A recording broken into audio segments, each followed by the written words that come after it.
folks? I hope you've had a good weekend. Hope your Monday's not killing you too bad.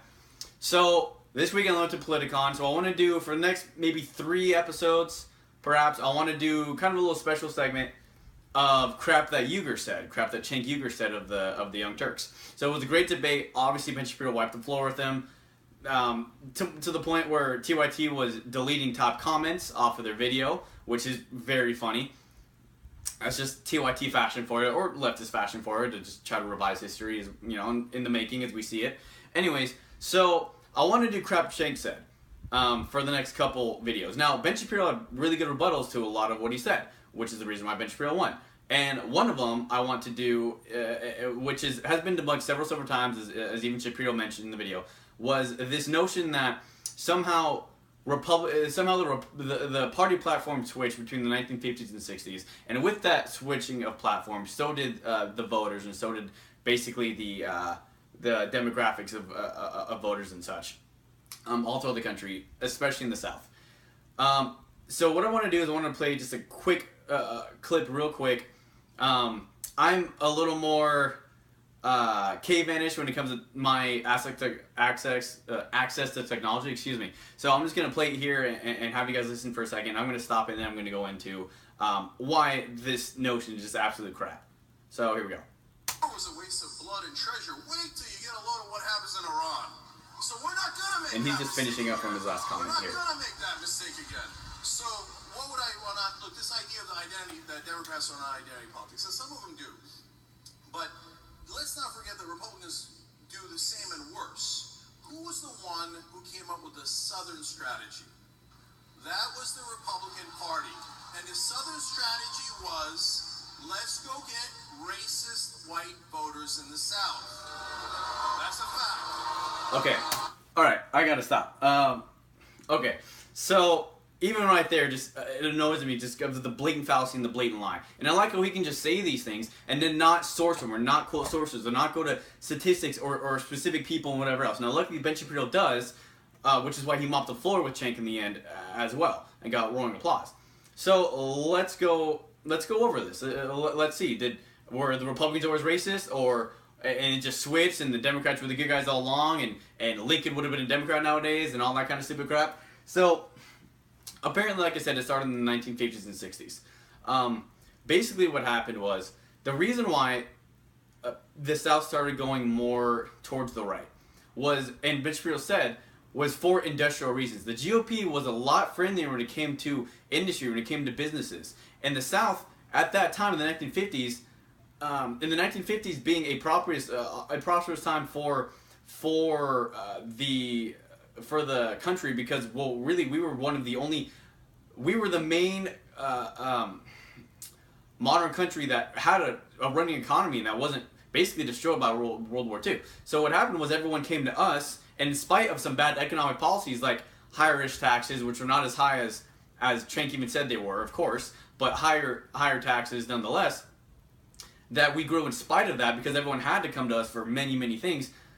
Anyways, so that's one reason. One reason was industrial progress. The GOP just had friendlier laws, like they always have and they always will, and friendlier policies when it came to industry, when it came to expanding industry.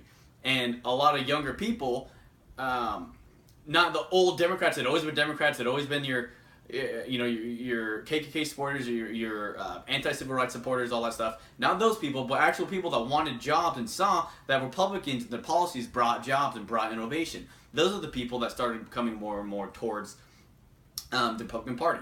That's one point. Another point, and I actually found this out in doing my own research for a paper in one of my classes a couple semesters ago, using the hated SSI program. I hope none of you ever have to deal with the SSI program. But I actually realized this, and it didn't even have to do with what I was researching. It was just something I realized because I had heard of this fallacy before, of the party switching. And basically I saw that the white male vote, really the white male vote did not become entrenched into the Republican Party until about 1993, 1994, till early 1990s. So Reagan actually lost it in 1980. And then as throughout his presidency, more and more white male Republicans, started becoming more and more Republican, to the point where the early 90s, they just, ever since then, they've voted Republican. Ever since then, they've voted Republican. Right? And as you see, throughout the 80s, we had a great economic boom. Bush kind of screwed it up a little bit when he said, no new taxes, read my lips. I wasn't a huge fan of Bush Sr. But anyways, so that's another thing. That the white male vote, the Republican Party did not secure the white male vote until the early 1900s. I'm going to say that again. Until the early 1990s, not 1900s, 1990s, white Republicans would still vote either more Democrat or even. And we're not entrenched until the 1990s into the Republican Party. So that's another point. Even another point. Let's go back to all the people that voted. So I have right here, let me bring it closer to me. I have right here that in the 1964 passing, 80% of Republicans in the House passed for the 1964 Civil Rights Act. And around 60 to 61% of Democrats voted for it. So not only are there more Republicans voting for it, but Republicans have been pushing for it for decades and decades and decades, just as they did in a previous episode I spoke about with women's rights, of course. In the Senate, 82% of Republicans said yay, and then about two-thirds of Democrats said yay.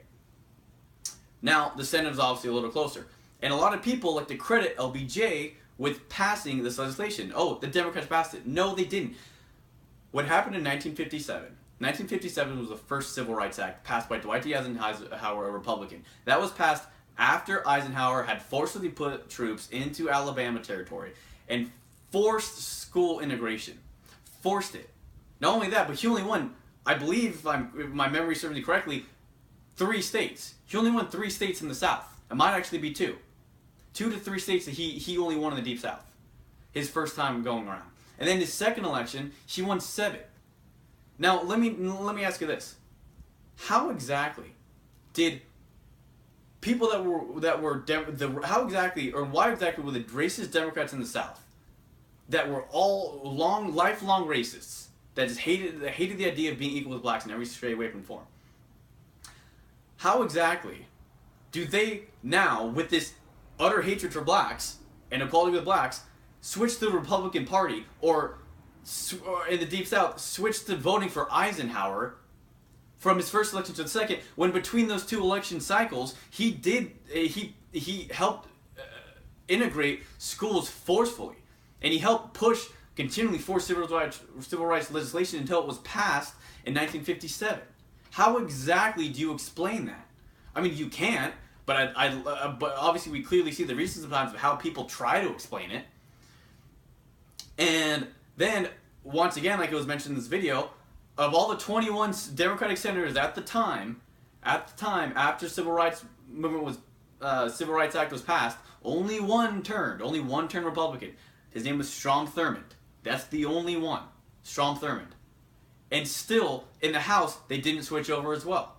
That's very important to know, and people don't understand or realize these things. Now, why the blacks went to the Democratic Party beforehand has to do a lot with the reason why a lot of people went to the Democratic Party beforehand.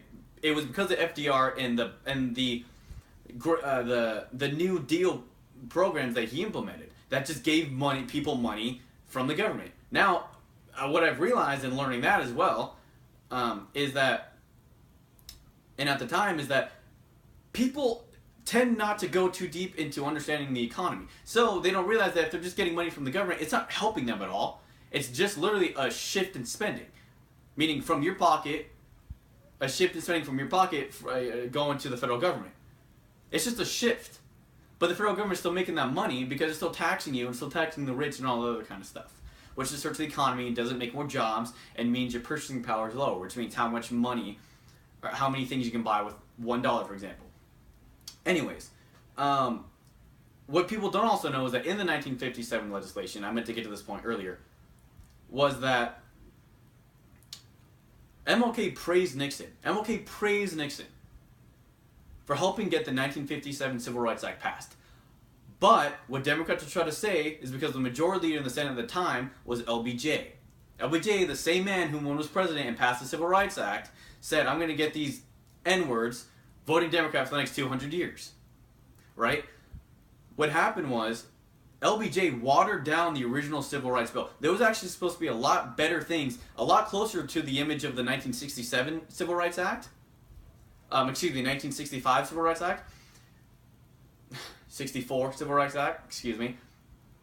There's actually supposed to be things a lot closer to it. But what happened was LBJ, being the civil majority leader, stripped it down, basically watered it down, made it almost I don't want to say a meaningless bill, but really took away the power that it was supposed to have behind it.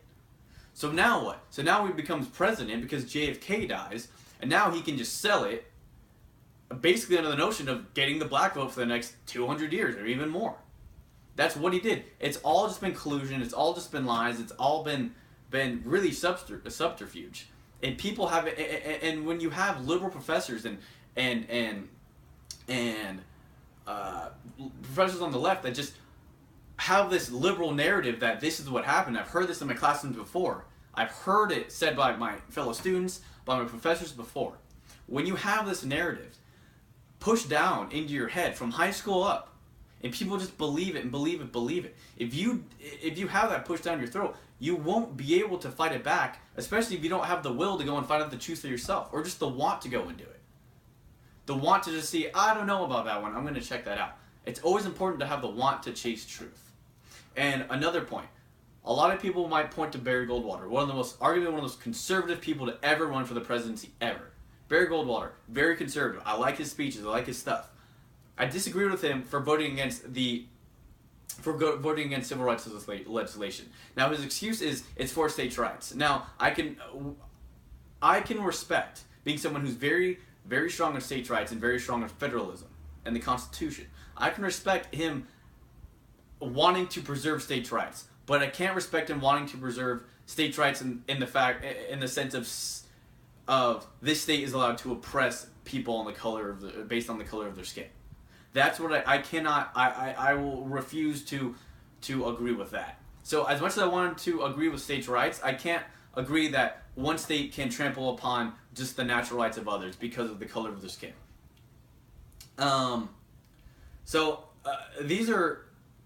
These are some of the main points that go into really just debunking the notion that the party line switched. And PragerU just came out with a video of it. Maybe some of y'all watched it. I'll put a link for the PragerU video with this video when I post it. But the PragerU had a really, really good little 5-minute clip, as they always do on this, by Professor Carol Swain, actually at Vanderbilt University, who speaks all about this, and they present some very good points, and some of the same points as Ben Shapiro presented as well, but obviously they go a little more in depth because they have more time to go in depth. And then just to finish up, really a lot of this, I mean, it's really easy to debunk this, but a lot of it started as well with a couple of professors. One, Richard Johnston of the University of Pennsylvania, and Byron Schaefer of the University of Wisconsin. Basically, they argue that the shift, and this is the point I made in the beginning, the shift in the South from Democrat to Republican is overwhelmingly a question not of race, but of economic growth.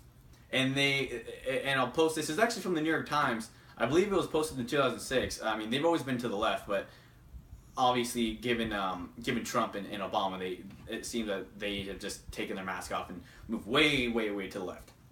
And then they want to have a clown named David Brooks be a faux conservative and make it look like they're somewhat even, which is just absolute crap. If you read or know what any of the modern things or any things that David Brooks has written about before. Anyways, folks, so I think this was a good little edition of crap that Uygur said. I'll come up with a couple more as well from the debate between them two. It was glad to finally see the water buffalo go down. I was really angry with him last year because of what he did to Dinesh D'Souza, just going after his divorce and personal stuff that really has nothing to do with kind debate at all. And I'm glad that Cenk kind of knew he couldn't get away with that with Ben Shapiro. And if anything, it looks as if Ben Shapiro kind of dug into him a little more. Now, not in the sense of to throw Cenk off, though it did. Not in the sense of to jab the debate on personal attacks, but just he was able to equate it with his own company and with Cenk Uygur himself, which is why Ben Shapiro is the best. I believe, when it comes to debating thus far for the conservative narrative, for the conservative paradigm, for conservative values. Anyways, folks, thank you so much. Thank you so much for watching. Share this around. Share your friends. Please comment, like, hate, doesn't matter to me. And thank you so much. So hope you have a good rest of your Monday, and hope you have a good rest of your week. And I should be making a couple more videos this week actually as well. So thank you. My name is Wyatt, and I'm the College Conservative.